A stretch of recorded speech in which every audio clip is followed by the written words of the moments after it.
Glazer's film opens with a kind of déjeuner sur l'herbe. Like any ordinary family, Rudolf Höss's family takes their leisure time, enjoying nature as any of us might. However, they do so in a particular landscape, the surroundings of Auschwitz. This is the stone guest at the picnic, the disturbing element that, unlike the unexpectedly nude woman surrounded by clothed men in Manet's painting, remains invisible in Glazer's scene. A pervasive sense of death replaces an erotic hint. What is Rudolf seeking in nature? What is Nazism, of which he is a passive mouthpiece, seeking? What are we seeking? Yes, all of us, since Glazer insists on presenting Rudolf as one of us, hypocrite lecteur. The constant question the film poses is, am I that person? The concept of nature in Nazism can be approached from two viewpoints. The first is the distortion of Darwinism, viewing nature as a battleground where the weak must be overcome by the strong. In this macabre and criminal conception of nature, Nazism tries to inject the imagery of romantic and symbolist sublimity. In the image of Rudolf in his underwear observing the flat flow of the river, or perhaps within his own head, we can see the overlap with the figure of Friedrich contemplating the tumultuous sea. And further still, in a stylistic and temporal short circuit, the pathetic and disturbing character in Anselm Kiefer's occupations. Obviously, the overlap is ridiculous and obscene, but it's enough to retrospectively contaminate the Romantics' work, just as the appearance of normality in the Höss family is enough to contaminate our normality. Indeed, the romantic sublimation of the Nazi criminal project is a failure, as seen in the empty results of the Nazi literary and artistic attempts. What is degenerate, entartete Kunst, is not the art their Ministry of Information tries to erase, but precisely the aestheticization with which they clumsily try to repaint their crimes. Thus, behind the failure to access the sublime in nature and its romantic and symbolist roots, Böcklin was one of Hitler's favorite artists, remains a merely petty bourgeois vision, dreaming of small, private gardens and single-family homes, of Volkswagen trips with the family, as shown by all the advertising apparatus of the Kraft durch Freude recreational program, chasing a simulacrum of the American dream.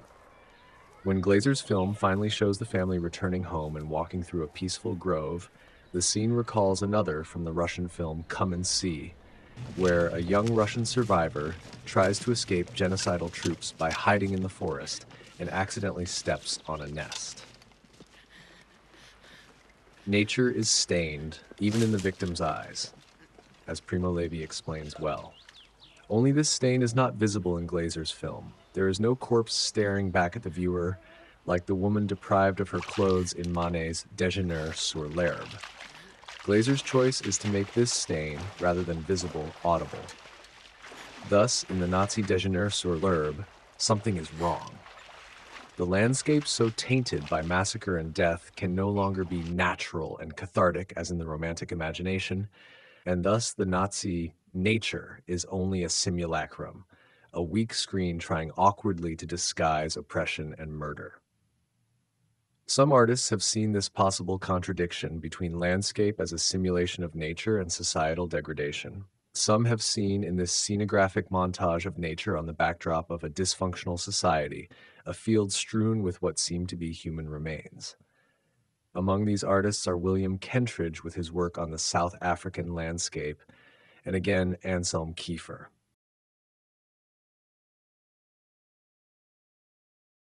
Naturally, natürlich, Hitler loved his dog and loved painting flowers. The petty bourgeois love for flowers of Höss's wife matches the situation described by Eliot in the first part of The Waste Land. April is the cruelest month, breeding lilacs out of the dead land, mixing memory and desire, stirring dull roots with spring rain. Winter kept us warm, covering earth in forgetful snow, feeding a little life with dried tubers. Summer surprised us, coming over the Starnberger See with a shower of rain. We stopped in the colonnade and went on in sunlight into the Hofgarten and drank coffee and talked for an hour. Bin gar keine Russin, stamm aus Litauen, echt Deutsch. You who were with me in the ships at Miley, that corpse you planted last year in your garden, has it begun to sprout? Will it bloom this year? Or has the sudden frost disturbed its bed? Oh, keep the dog far hence, that's friend to men, or with his nails he'll dig it up again. You, hypocrite lecteur, mon semblable, mon frère. Hitler's favorite flower was the Edelweiss, as a song widely popular in Germany stated before the regime banned it. Adolf Hitlers Lieblingsblume ist das schlichte Edelweiss.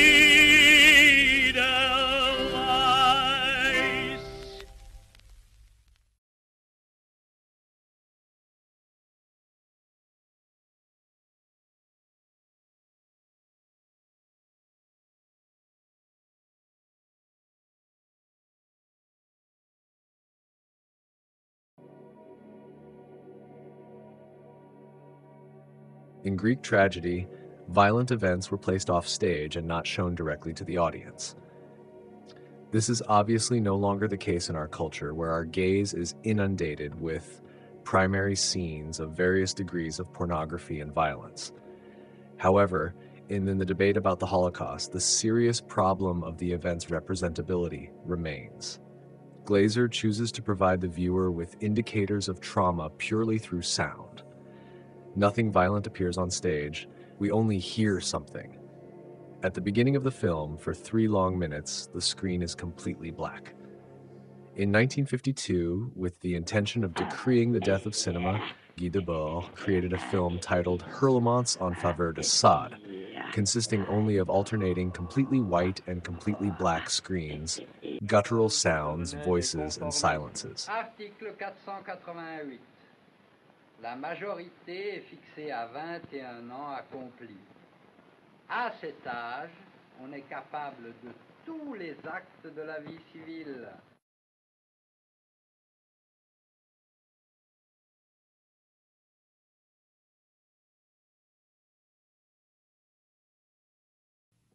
In 1959, Frank Stella created a painting where, on a completely black background, white lines formed a kind of cross. Stella titled the painting with a quote from a Nazi hymn, Die Fahne hoch. These ideas of almost obscuring the view are probably reflections on the idea of representability, and more precisely the representability of evil. Regarding the use of sounds, the soundtrack, and the sound design in Glazer's film, we can refer to several precedents. One of the oldest is Richard Strauss's Deutsche Motet, where the overlapping sound layers reach a point of almost transcending the tonal field, creating a disorienting and disturbing effect.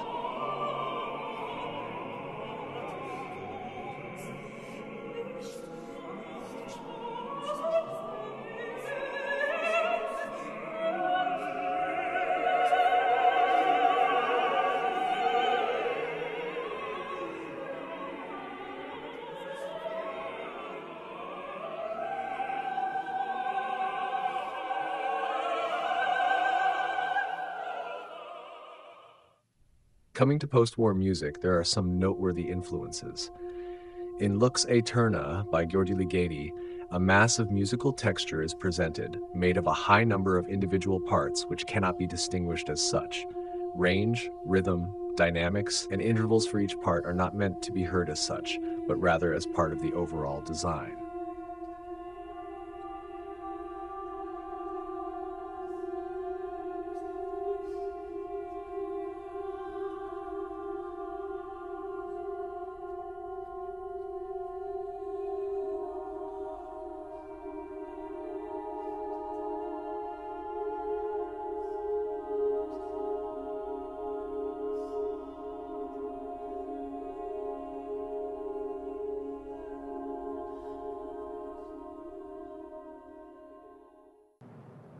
Another important example is Desiree Auschwitz Oratorium by Krzysztof Penderecki, where the words spoken by the choir are fragmented among the various voices, demolishing verbal comprehension and submerging the individuality of the single voices so that they are perceptible but no longer understandable.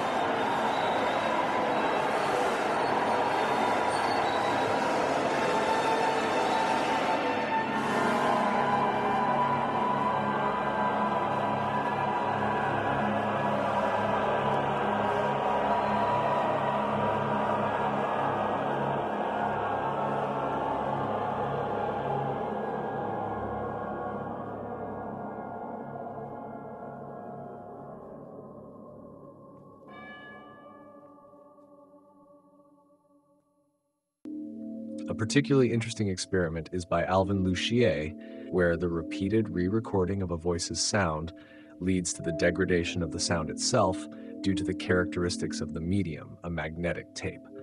The resulting effect is spectral and can perhaps lead to a reflection on the relationship between the human trace and technology.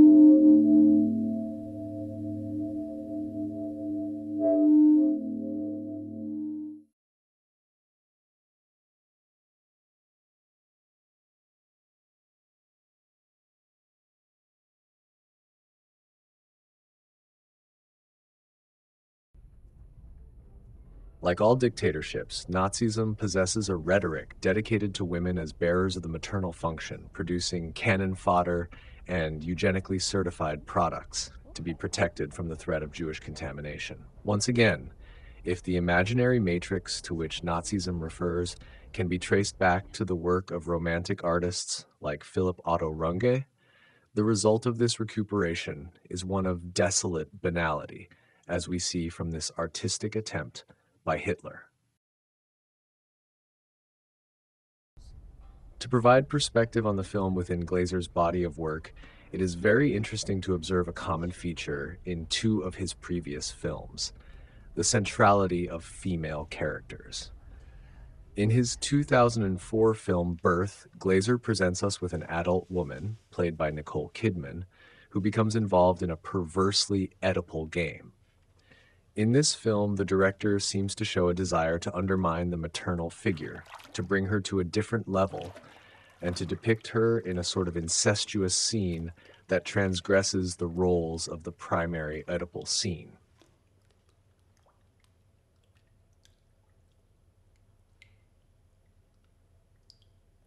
What are you doing? In his 2013 film Under the Skin, on the other hand, the female figure, played by Scarlett Johansson, is totally alien, literally, and emotionless, Come to me. luring young men with the promise of sexual intercourse into an abstract, liquid, black zone within an apparently domestic setting where their bodies are emptied and dissolved. These scenes imposed on the viewer, the simulacrum of incest in Birth and the black zone in Under the Skin, seem to relate to the dialectic of scene-off scene that becomes dominant in Zone of Interest.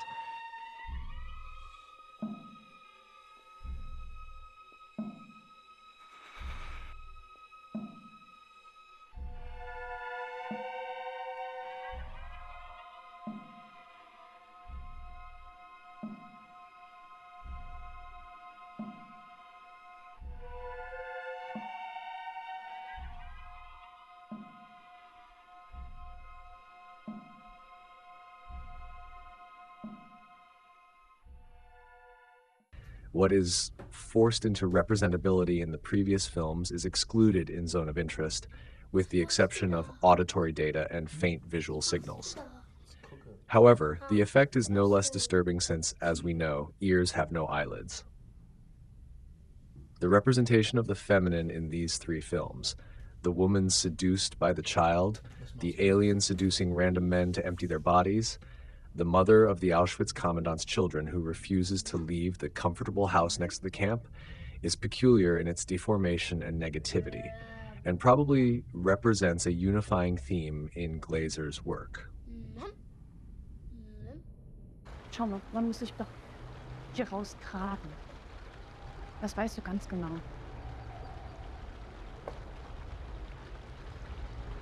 Das ist unser Zuhause, Rudolf. Wir leben jetzt so, wie wir uns das immer erträumt haben. Es ist sogar, also seit wir 17 sind, besser, als wir uns das erträumt haben.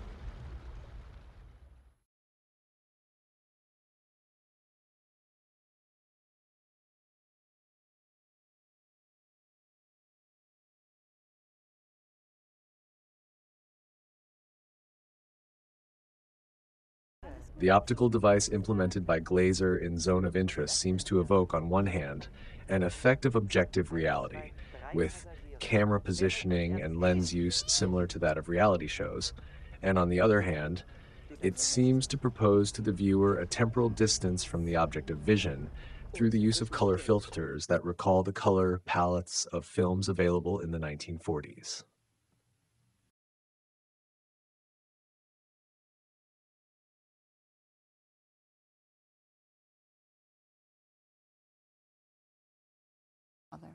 Brother. This effect of distancing through color choice evokes the nostalgic character of Wes Anderson's films, creating a documentary-like effect, but also a postcard effect.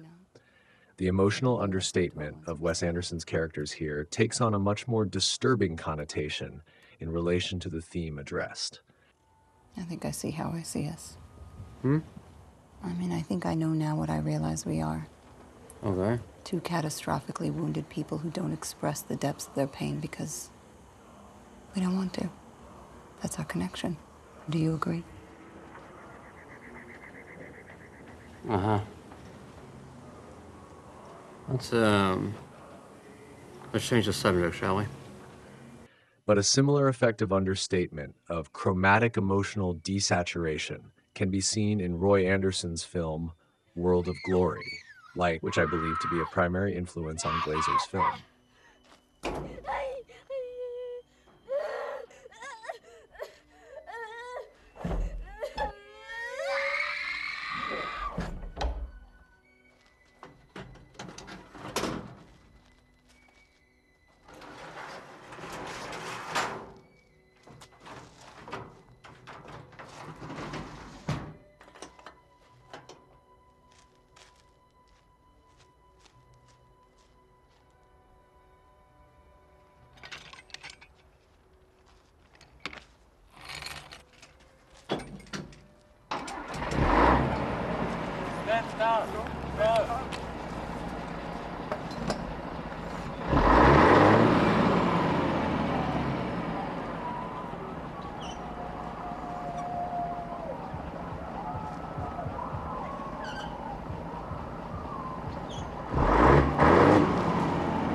Furthermore, the anticlimactic nature of the dialogues may bring to mind the films of the Mumblecore movement.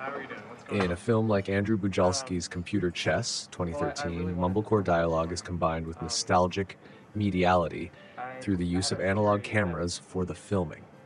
I don't think that Tsar wants to play against computers. And why do you say that? Well, because last night after we were working on it, I took it to an MIT student's room, and I had their program Stasia play against ours. Wait, you wheeled it over there? The detached perspective, the relationship between on-screen and off-screen, with the precise stylistic decision on what to leave visually off-screen, creates a dramatic contrast with a film that we can define as the opposite of Zone of Interest in terms of stylistic choices. Laszlo Nemes, Son of Saul. Here, The camera is continuously focused on the protagonist's face, a victim only occasionally assuming his point of view. Everything else is distant or out of focus, but the sound of what is happening around him dramatically describes it to us. This latter comparison leads us to ask, when faced with such a burning topic as that addressed by Glazer and Nimes, what is right to show? What is right to hide? Furthermore, what does the perpetrator see? What does the victim see? Glazer's film and Nimes's film present these two opposing solutions. If Adorno said that the victim, the tortured, has the right to scream, we see that the scream of the tortured, his visual scream, his impossibility not to look, is set aside in Glazer's film. Is it an inevitable choice? Certainly, what that gaze sees is difficult to bear.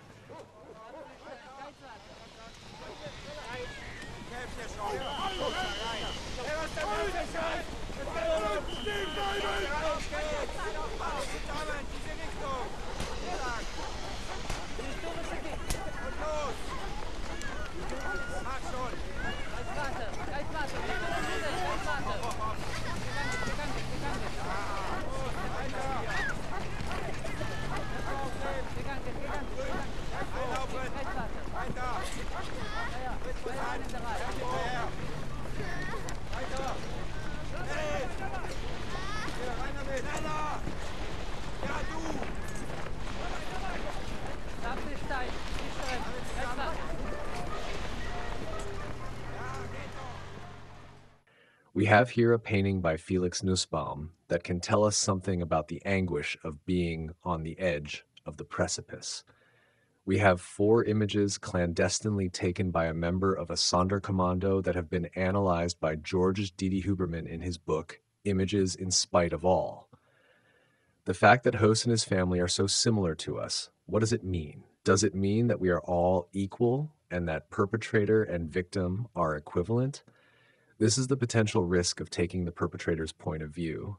It is a legitimate choice, but I am not sure we can afford the luxury of losing the precious and tragic content of the victim's eyes, paid for at such a high price.